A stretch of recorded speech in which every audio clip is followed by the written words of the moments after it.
made for greatness, baby. You were made for greatness. And don't you let them tell you nothing else. Yeah. You were made for greatness. Oh, you were made for greatness, baby. You were made for greatness.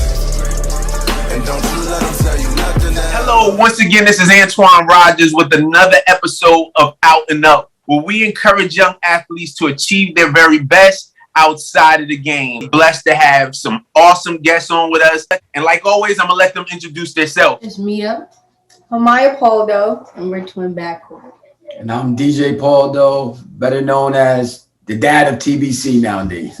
I appreciate you all taking a moment out of your busy schedule to join us here on Out and Up. And we're not going to waste time. We're going to get right into the questions. So Mia and Maya, where are you originally from? Paterson, New Jersey. And Dad, are you originally from Paterson, New Jersey also? Born and raised, yep. You all are basketball players. When did you start playing basketball? Since we were young, when we were 5 years old, but we were always around it since we were born. Like our father played it. He was just around the game of basketball. All right. What positions do you play?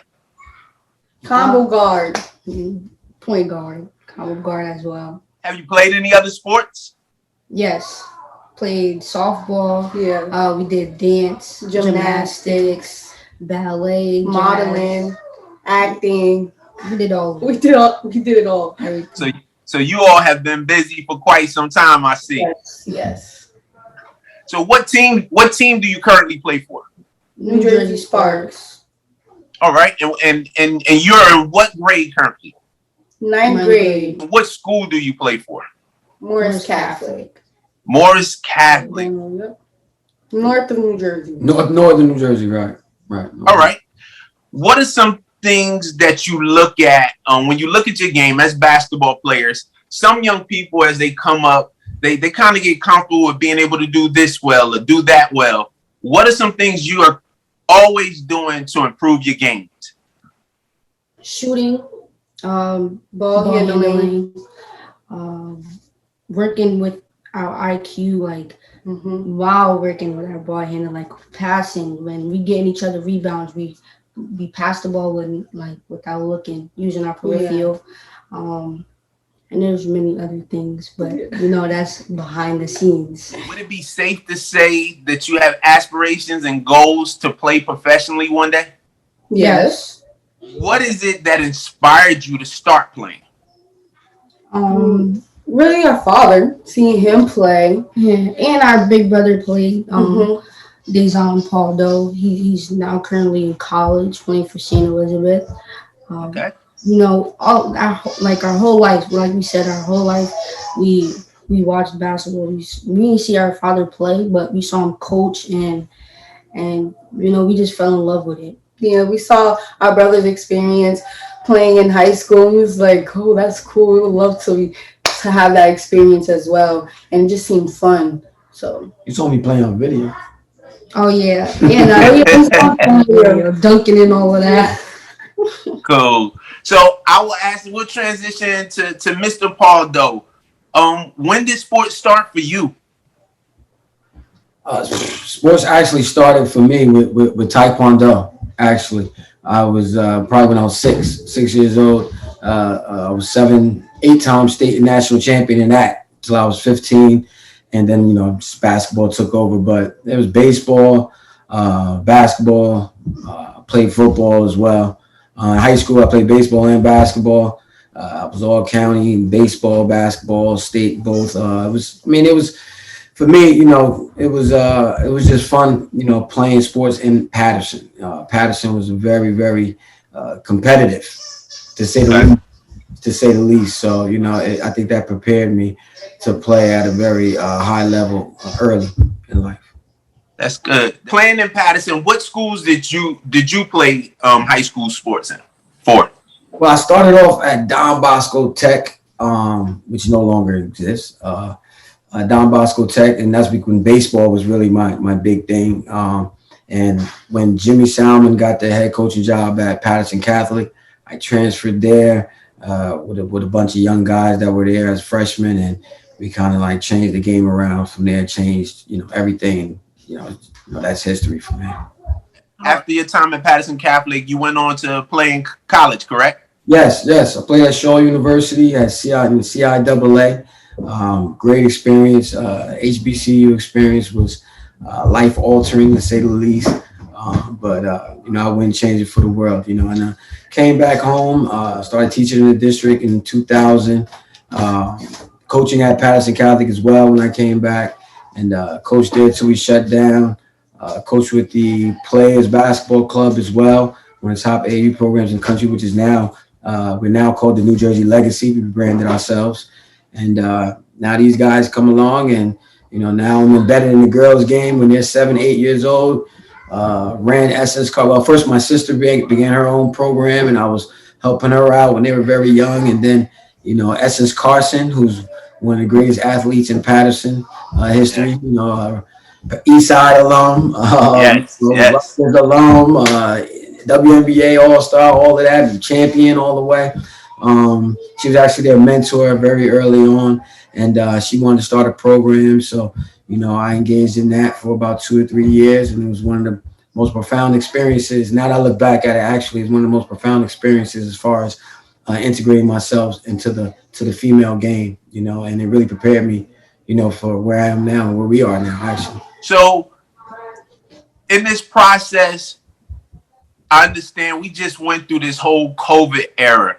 And so during that time, I know here in Fayetteville, North Carolina, many schools either played or they played skeleton schedules.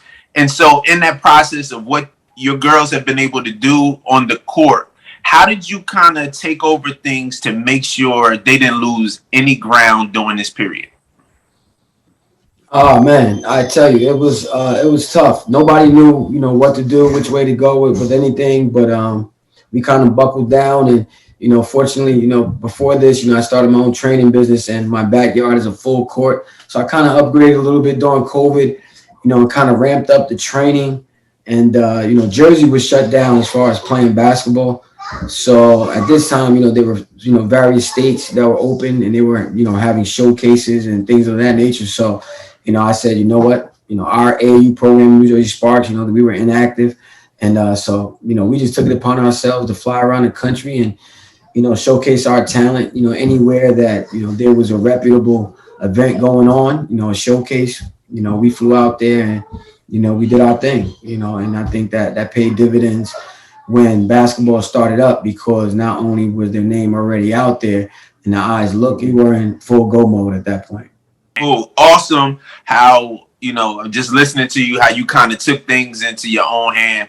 And one of the biggest reasons I had Mr. Pauldo on here in our conversations prior to this interview was, I think all too often there's not enough attention given to sometimes the parents, whether a father or mother, behind the scene of some of our young athletes. So to hear Mr. Pauldo and what he's done already to make sure he's controlled the narrative with his daughters and just the work that they're putting in to make sure people don't miss it. You don't miss the awesome gifts that these young ladies have. I definitely commend you, DJ, and what you're doing, and definitely your daughters and them being able to take on the responsibility of making sure they put the work in. So I asked Mia and Maya, what is it like constantly working at your game with your father? What is that like?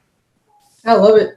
Challenging, Yeah. but we love that he takes the time and patience with us, because we know it's two of us, Right. and that's a lot of work.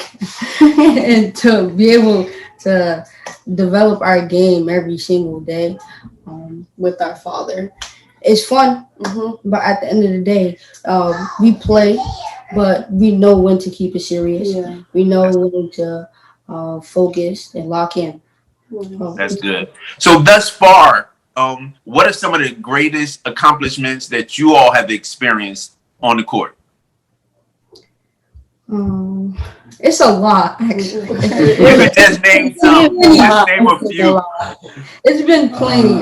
So That's a great question. That's a great question. One of my accomplishments is during AAU this year, during this summer, playing without my sister. I definitely grown a lot because I had to step up. I had to step up my game, my leadership, all that. So I just grown. I've grown from that. I'm a whole different player than I was before AAU last year. All that I've grown a lot, and I, I'm grateful. I mean, I miss my sister on the court, but it helped me individually, personally. So And at That's that awesome. and at that time, I sprained my ankle, so I was out for Okay. like a couple months.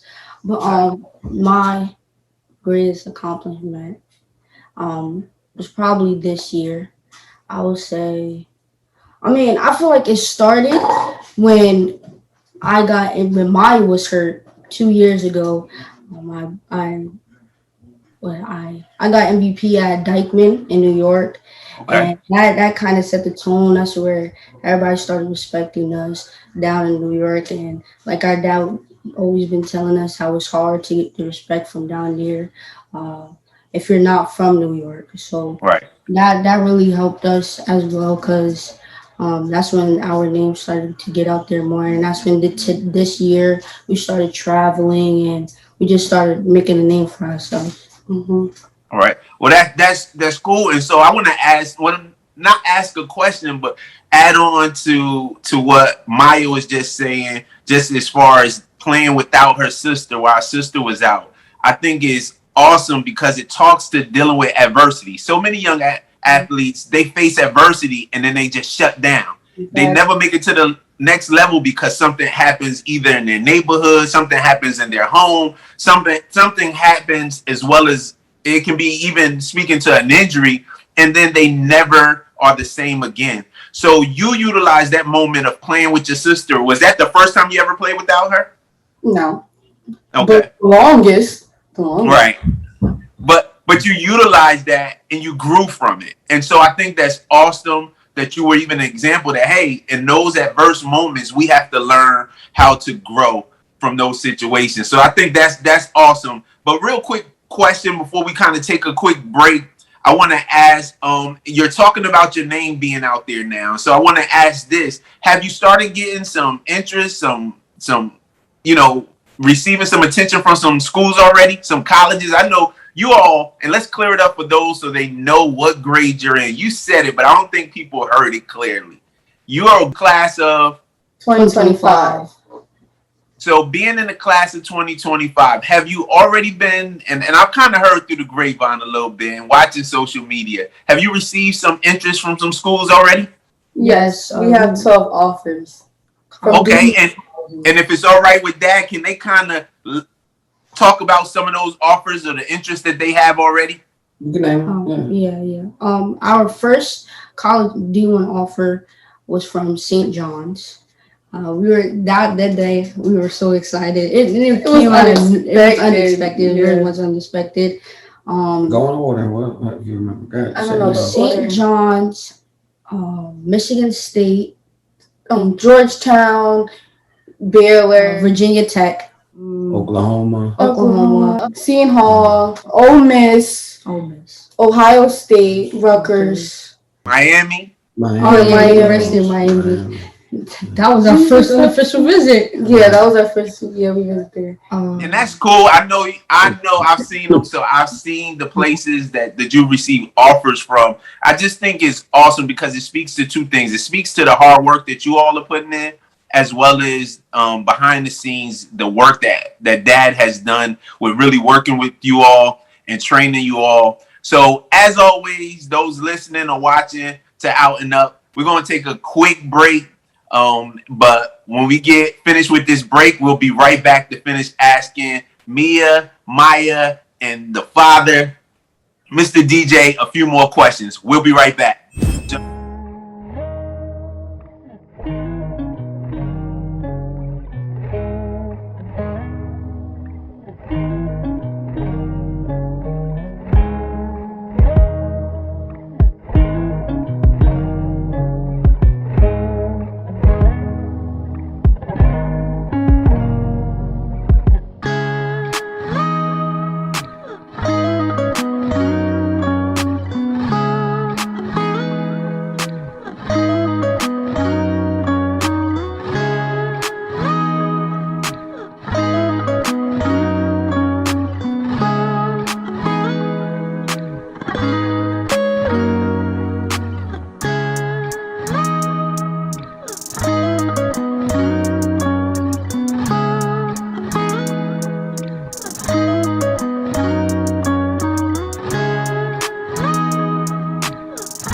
So welcome back. We're here again with the second half of our show with the Pauldo clique, and that's Mia, Maya, their father, Mr. DJ, Mia and Maya, also known as TBC, the twin backcourt. So we're gonna get right back into the questions if y'all ready.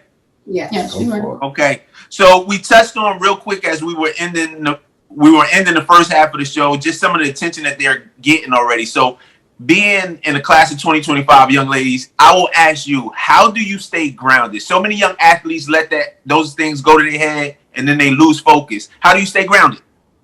We just try to stay humble. We know that every day there's somebody else in the world working just as hard as us, but we just make sure we work twice as hard. Yes, because we know everyone is coming for our neck, and we gonna do the same. Okay. All right. Anything to add to that, DJ, on how you've talked to them about just really staying grounded through this process? Well, again, they said it. You know, there's always a bunch of players out there who are not getting the hype, who are working. There's some under the radar. There's some that we just haven't heard of, that we don't know of, but they're out there. And and they already know. Particularly playing, AAU this season on the 16, circuit. Every day was getting everyone's best. Every game that everywhere they go, everyone knows them now. There's no sneaking up on anyone. So. I'm just making sure that they're prepared every day, particularly for this big jump in high school. It's going to be a fun ride. All right. So real quick, I want to touch on this and kind of cut off a little more of the basketball stuff as we get into some other things that they have going on. But I'll ask, as young ladies going into your 9th grade year of school, what are some other things you do in your spare time? Yes, we do spend a lot of family time. Sometimes we'll go to the movies, we'll go out to eat, we'll go to the park, or even just chill here, watch movies together. Yeah, that's definitely what we do. What else? On my spare time, I watch Netflix. I catch up on my shows. We clean. Yeah, right. Yeah. Once in a while. It's good we have your father on here to give us the real. Right. Once in a while. They clean when they're told to after the 5th, 6th, 7th, 8th, 10th time. I have a little experience in that area. So that's cool. It's good to hear that you all do things outside of the sport. So TBC, Mia, Maya, Mr. DJ, just give us a little bit of what you all have going on with your brand, because the important part of this show is that we want people to not only be great in the sport, but start doing those things so that when that ball, my last guest just said, he never knows when the ball will stop dropping. The brand that you're building, I think, is going to be a legacy that will go beyond just Mia, Maya, and DJ. Let those that's listening know about the other things that you all have going on beyond the sport. Well, that's the thing. Our brand, TBC, Twin Backcourt, it is much more than basketball. And I'm glad you alluded to that because, I tell them all the time, your character will take you much further than any skill you can ever acquire. So I would like to think that, our brand represents our character. Who are we? Everywhere we go, every gym we walk in, every room we walk in, we bring in positive energy. We want to make the people around us better. We want to have the people around us want to be around us. We want to be those kind of people. And again, just living life the right way and just working hard, the discipline and structure that comes with, getting them up, to work out and put their hours in and stuff is, that stuff is a discipline. It's a discipline that everyone can't uphold to, but it has to come with passion. They have the passion for the game. They have a passion for learning it. And, some people may say, it's too much, but trust me. I mean, like they told you, family time is everything for us. So we get to work out and we play a little basketball, but, we do a lot of things as a family. We like to travel. We like to do adventurous stuff, all the time. So, our basic core structure is based on family and character. So, when you see TBC, you see, this great skill, but you also see character. You see this energy that, that they bring around people that, they have people around them, just make them feel like they're a part of this. So that's what the brand is about. It's big now because, with the new NIL, name, image, and likeness, it's changing the landscape of not only collegiate basketball, but also the high school level. And there's just a lot of regulations and stuff that's in place that a lot of people, including schools, are not aware of. So, it's very early. we're in the meat of it already. We already started, with the NIL, with the brand and everything a year ago. So now that it's legal, we're kind of ahead of the game, and we're kind of spearheading the next generation in terms of trying to do some things that have never been done before. I think it's important that we all always recognize it's about legacy and what you leaving for that person that's coming up behind you. So I think it's an awesome job that you're doing building that. I would like to ask Mia and Maya, when it comes to the school end of things, how do you keep a balance with the busy schedule that you have? I'm assuming you all have done pretty much what they've done down here. I know we did a lot of virtual school this past year, but just how do you keep a balance of taking care of the academic end as well as making sure you're getting the training in so that you're coming up on both levels at the same time? During COVID, you mentioned the virtual schools and all that stuff. We weren't really a part of that. We went to a basketball academy where we evened things out. Okay. We took our core classes, and as well as our basketball class, like skills and training and strength conditioning. His name's Student Athlete Academy. Student Athlete Academy. It's a brand new school, first year in existence. Yeah. Okay. Founded by Tariq Robinson, friend of mine. All righty. Yeah, we'll take class in the morning, and then after that class, we'll train. We'll either go on the court or do strength and conditioning, and after that, we go to class again, and then just alternate.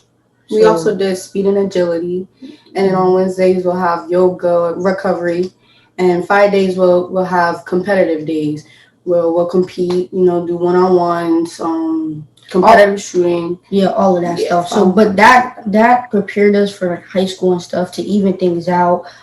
With time, but we still know that academics are more important than sports. So student athletes first. And that's awesome. That's awesome. So I will ask you, DJ. I know that the young ladies get to get it inside the home, but for that young athlete listening, where someone hasn't talked to them about the process, with the attention they're already getting, what are some things that a young athlete need to look at as far as making that decision before they make a commitment to a school? Right. What is my experience? When you're dealing with college, you definitely want to go somewhere where you're wanted and not needed. You want to make sure that the personnel on the staff, the personnel on the team, and the players make sure it fits what you want to do and what you want to accomplish in your basketball career. Again, family thing. It's always a family thing with me. So. Your family should be involved always. Your family should have a great rapport with the coaches and get to know the coaches. Get to know the coaches as early as possible, as much as possible, and ask questions. Parents, ask questions. If you don't know, don't be afraid to ask. If it's not the coach themselves, the college coach themselves, find a trusted friend in basketball that knows the landscape. But you got to find someone you can trust, because it's a greasy world out here when it comes to this basketball stuff. So even a young athlete going from middle school or elementary school into high school, should there be some things even on that level that a young athlete or family, their parents should be looking at when allowing their kids to go to a high school and really extend their career? Absolutely. Some of the same basic core principles. Know the staff, know the personnel, the team, and particularly when it comes to high school, you got to measure out the distance and the reputation of the school and the program of the school that you're sending your kid to. Become familiar early, with your options. Be realistic on your child's expectations and your expectations on your child's athletic ability in the school as well. Can you maintain the academic prowess to not drown academically at that school? That's very important. You have these athletes sometimes who don't have the academic support at the schools they go to, they end up transferring because of that. So, you have to look at the whole landscape of everything, and including the academics, of course, first. If you can't do that, the athletics means nothing. One of the things I've noticed with many young athletes that get side railed, that are playing at a high level, and then they kind of get themselves in some trouble, is not having the guidance. I know my story, even growing up in Patterson, New Jersey, I can't complain. I had a good home structure when my parents were there, and it kept me out of a lot of things. Speak to that young athlete, Mr. Pauldo, that may not have the guidance that your girls have or that you may have had. Speak to that young athlete about staying focused on their goals, whether it's education or the sport, and not allowing that side cloud to kind of pull them away from their focus. Well, that's the key. That's the key. To especially in a district like ours, a town like Patterson, an urban district, single parent home, where the father is basically torn from the home for one reason or another. Usually, it's because of just how systematically it's done. Unfortunately, that's the case. But you can have positive role models in the community. They're as just like you said. There are positive role models in our community, in every urban community. Whatever your passion is, you can find a positive role model in your community. You just have to reach out to that person. There are plenty of people in every district, every urban town, every city that are there to help the children of the district, to help the town, to help the community as a whole. You just have to tap into those resources, and it's tough. It's tough when you're a young kid and don't have direction. Sometimes it's a teacher, sometimes it's a coach, sometimes it's the big brother in the neighborhood, but it has to be somebody. You can't really expect 13, 14, 15-year-old kid to kind of guide themselves, Right. through the challenges that come through, particularly a town like ours. All right. That's awesome. So I'm going to ask Mia and Maya, how important, and I know this will come from the teachings that you've received, but how important is it to have positive people in your circle? It's really important because the more you be around positive people, the more you're gonna be positive yourself. You can't be around negative energy because that just absorbs in you, and you don't want that. So, and in order to also achieve your goals, you have to be around positive stuff because negative stuff is just gonna get in your way, and you won't be able to achieve it. Okay. Yeah, it's gonna tear you down one way or another. So that's why you always gotta make sure you stay around positive people. You also want to be around people that you think is better than you because that will push you to become better, and that'll just challenge you to become a better person and better at the sport or academic wise, whatever. So I feel like it's very important to be around positive energy and That's positive. That's good. That's good. So before we get off, TBC, those that's watching or listening, how can someone obtain the apparel? Is it out there where we can get some apparel here in Fayetteville? Let us know. It's coming soon. It's coming, man. It's coming. And it's funny you say that because, like I said, things have been happening so fast. It's like we're like a step away from doing. The next, we're on a flight to do this. We're invited here, so it's in the tournament here. So we're just now ending the summer. This has actually been a week where we didn't do anything except work out. I don't know when was the last time we did that, but the apparel will be out. Until then, you can follow the journey. Twin Backcourt 23 on Instagram, TBC Twin Backcourt on Twitter, on YouTube. The website is coming up. The gear, the merch, all of that is coming. So, and we just appreciate everybody who supports us. Again, we're here for all the positive energy. That's what we're here for. We're here to be around, energy that's like ours. So, anyone that's rocking with us, that's hardworking, that's with good character, that's with pushing the next person, that's with competing hard, that's what we represent.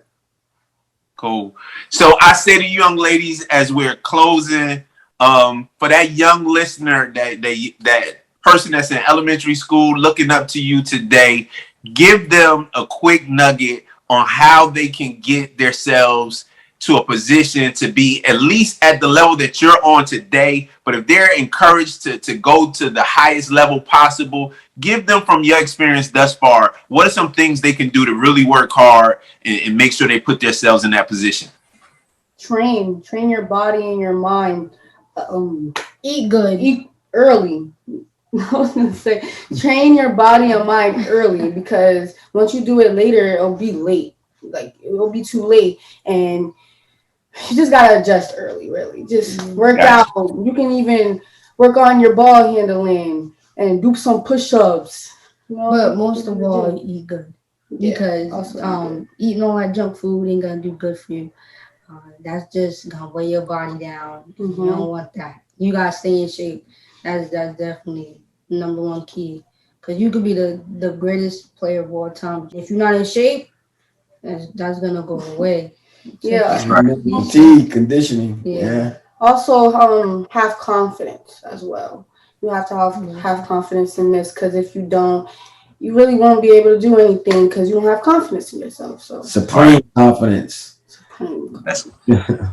That's good. That's good. Well, I appreciate you all, Mia, Maya, Mr. DJ. I greatly appreciate you all taking a moment out of your busy schedules to sit here with us on Out and Up. I know that there'll be some young people that will hear this and definitely be encouraged. You all keep doing what you're doing. Please keep us posted when you all come through North Carolina. I'm definitely gonna get there. You all get this close, and then hopefully even soon I'll be able to see you all even on the New Jersey end. But I thank you all for the time that you've taken to speak with us. Again, we thank you all. Thank you. Appreciate it, We man. appreciate y'all. Appreciate y'all, man. Remember, TBC, tap in. TBC. There we go. TBC. TBC.